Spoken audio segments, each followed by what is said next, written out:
बल्ले बल्ले जाओ, टल्ले टल्ले न जाओ। कक्षा 8 में अगर हो, कक्षा 7 में अगर हो, कक्षा 6 में अगर हो, तब आप मेहनत करो मेरे भाई, न वरना आप जिस जिस दिन कक्षा 8 पास कर जाओगे ना, उस दिन आप बहुत पछताओगे, बहुत पछताओगे। तो आइए दोस्तों, आज फिर उसी अंदाज में हम लेकर आए आपके सामने मध्य और मध्यिका कैसे ज्ञात करें। बहुत सिंपल ट्रिक है, और मध्य मध्यिका हम आपको बताएंगे किस प्रकार से ज्ञात करना है, वो भी चुटकियों में, है ना। 2 मिनट नहीं लगेगा, आप आंसर निकाल के रख दोगे कि मध्य मध्यिका हम कैसे ज्ञात करें। मध्य मध्यिका ये जो है कक्षा 6 से 8 तक ये सवाल बहुत पूछे जाते हैं, मैथ में एकदम मैथ का राजा है। ठीक है, इसके बाद में आता है बारंबारता। तो सबसे पहले हम मध्य मध्यिका के बारे में पता कर लेते हैं, इसके बाद में हम आपको बताएंगे बारंबारता कैसे लगाते हैं। ठीक है, तो ये है कक्षा 6 से 8 तक, इसको इंग्लिश में बोलते हैं मीन। ठीक है, मीन के मतलब होते हैं मध्य या माध्यिका। ठीक है, तो इसको हम बोलेंगे समांतर माध्य। ठीक है, तो यहाँ पे कुछ क्वेश्चन आपके सामने है, 2 क्वेश्चन है। हर वीडियो में हम आपके सामने 2 क्वेश्चन लेकर आते हैं। आपको एक क्वेश्चन में लगा के दिखाता हूँ, और एक क्वेश्चन आपको कमेंट बॉक्स में लगा के आपको खुद बताना है, कमेंट बॉक्स में कमेंट करना है। तो पहला क्वेश्चन हमारे पास है कि किसी परीक्षा में एक कक्षा के 15 शिक्षार्थियों के पूर्णांक में से प्राप्तांक निम्नवत है, जैसे 0 0 30 30 20 20 40 30 50 60 50 60 80 70 30 30 प्राप्तांकों का समांतर माध्य ज्ञात कीजिए। अब यहाँ पे एक संख्या दे रखा है, मतलब ये कह रहा है, सवाल ये कह रहा है कि किसी कक्षा में 15 विद्यार्थी हैं। ठीक है, और 15 विद्यार्थी का प्राप्तांक इतना है 30 30 70 80 60 50 60 50 30 40 20 20 30 30 0, है ना। तो ये प्राप्तांक मतलब, अब ये आपको टोटल विद्यार्थियों का हमको हमको प्राप्तांक जानना है कि टोटल विद्यार्थियों का प्राप्तांक कितना बनता है।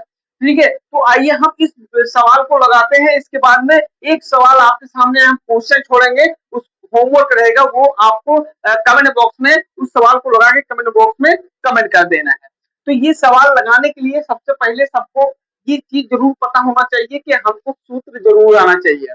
जब तक आप सूत्र नहीं जान पाओगे, सवाल आपसे नहीं बनेगा। तो सूत्र है, जो सूत्र है आपके सामने हम यहाँ पे लिख देते हैं सूत्र भैया। ठीक है, सूत्र जो है ये चीज बहुत जरूरी है, सूत्र आप नोट कर लो, और जहां आप लेटते हो, जहां आप सोते हो, उस कमरे में आप दीवार में चिपका दो, जो भी मैथ का सूत्र मिले उससे चिपका दो। जब आप उठोगे वो देखोगे तो आपको याद रहेगा। तो यहाँ का इसका सूत्र है, ये सवाल लगाने का सूत्र है समांतर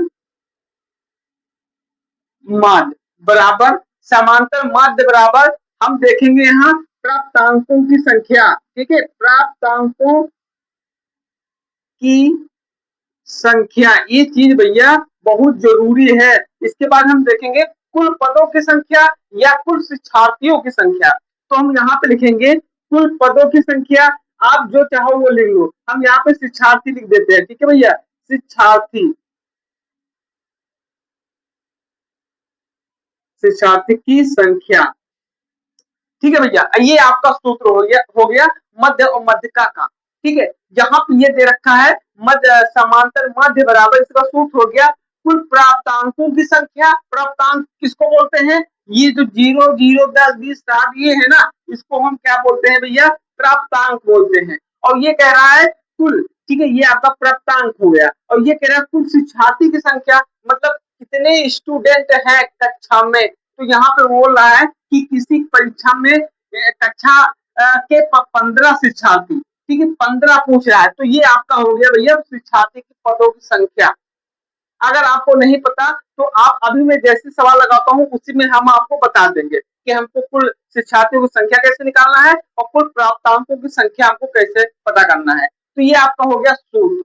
अब हम सवाल लगाते हैं, तो यहाँ पे हम लिखते हैं सबसे पहले हल। ठीक है, इसके बाद में हम बराबर लगाएंगे।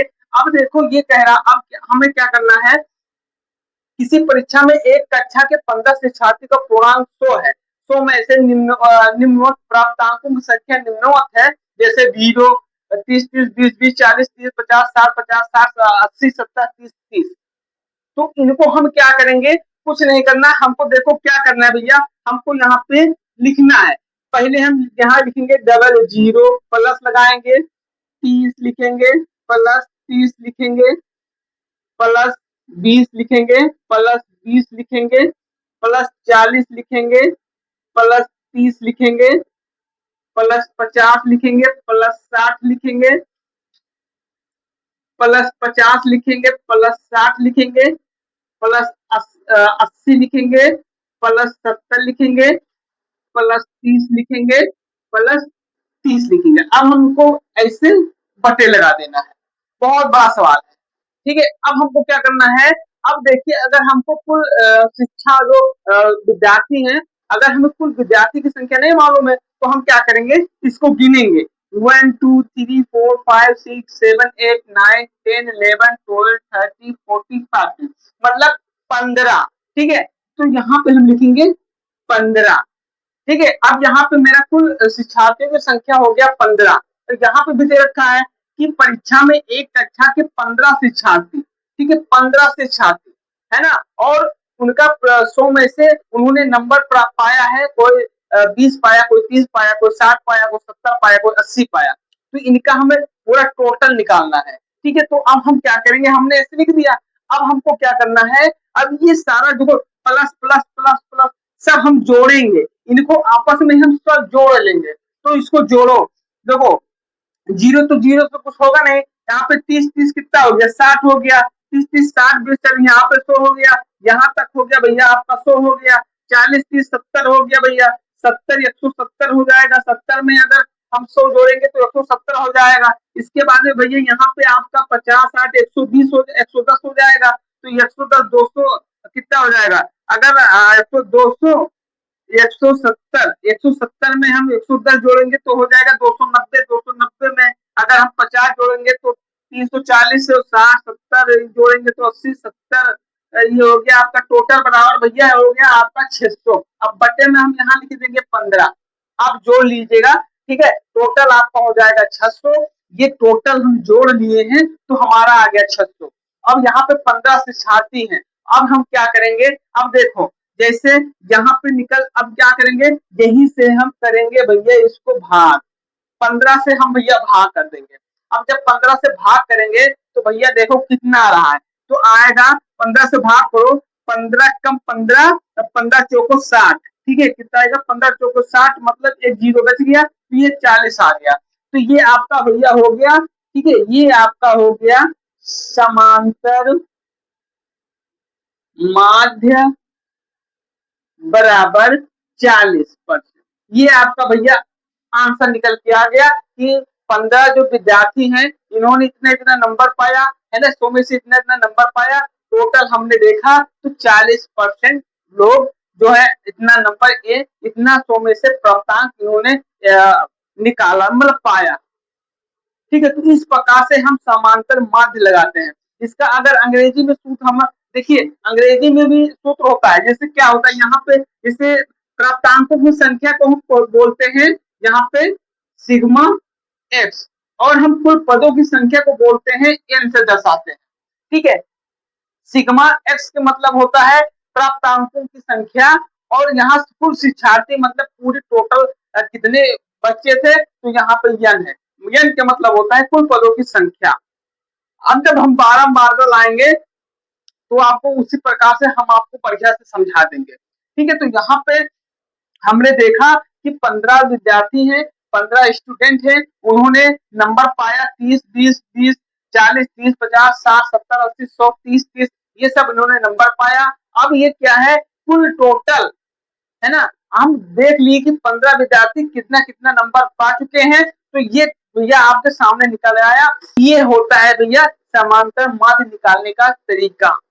बहुत इजी सवाल है, अगर आप काटोगे ना तो आप तो कह रहे हैं ना 2 मिनट में लगा लोगे, है ना, ध्यान दोगे तो। अब आपके सामने एक सवाल है कि 10 बालिका, ठीक है, 10 बालिकाओं के भार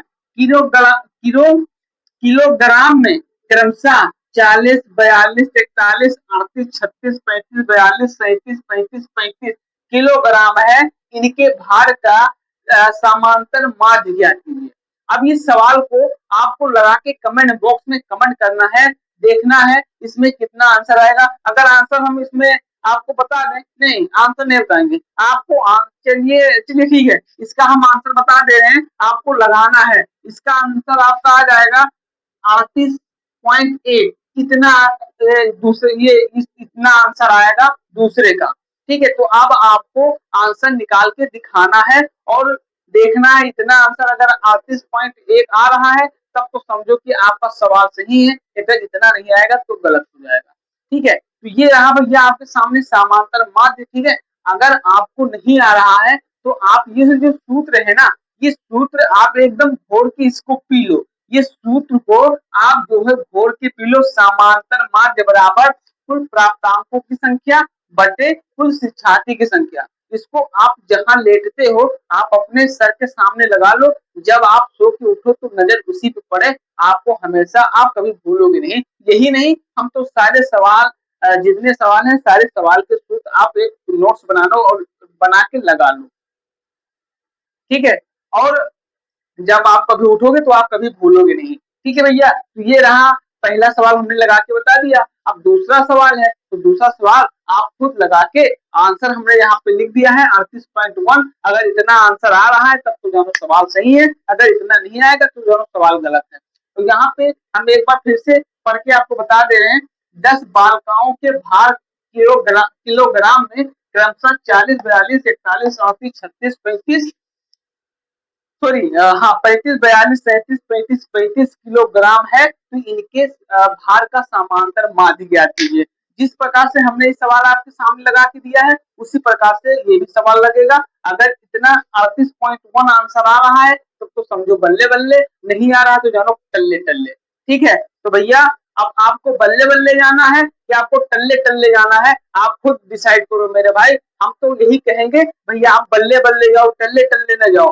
कक्षा 8 में अगर हो, कक्षा 7 में अगर हो, कक्षा 6 में अगर हो, तब आप मेहनत करो मेरे भाई न, वरना आप जिस जिस दिन कक्षा 8 पास कर जाओगे ना उस दिन आप बहुत पछताओगे, बहुत पछताओगे कि काश मैंने कक्षा 8 में मेहनत किया होता तो आज हम बल्ले बल्ले होते, टल्ले टल्ले नहीं होते। ठीक है, तो चलिए भैया अब आपको सोचना है हमको बल्ले बल्ले जाना है कि हमको टल्ले टल्ले जाना है। ठीक है, तो चलिए आज की इस वीडियो में हम मिलते, आज की वीडियो में बस यही तक। हम मिलते हैं कल वाली वीडियो में आपके सामने बारंबार का सवाल लेकर, आपके सामने खूब प्यारा सा वीडियो के सामने, है ना, बहुत प्यारा से वीडियो लेकर आपके सामने आएंगे। तब तक हमको दीजिए इजाजत। जय हिंद, जय भारत। पढ़ते रहिए और मस्त रहिए। अगर कक्षा आप 8 में है तो आप खुद डिसाइड करो कि हमको बल्ले बल्ले होना है कि टल्ले टल्ले होना है। तो चलिए हम मिलते हैं आपको कल वाली वीडियो में, तब तक हमें दीजिए इजाजत। जय हिंद, जय Bharat, love you, all the best.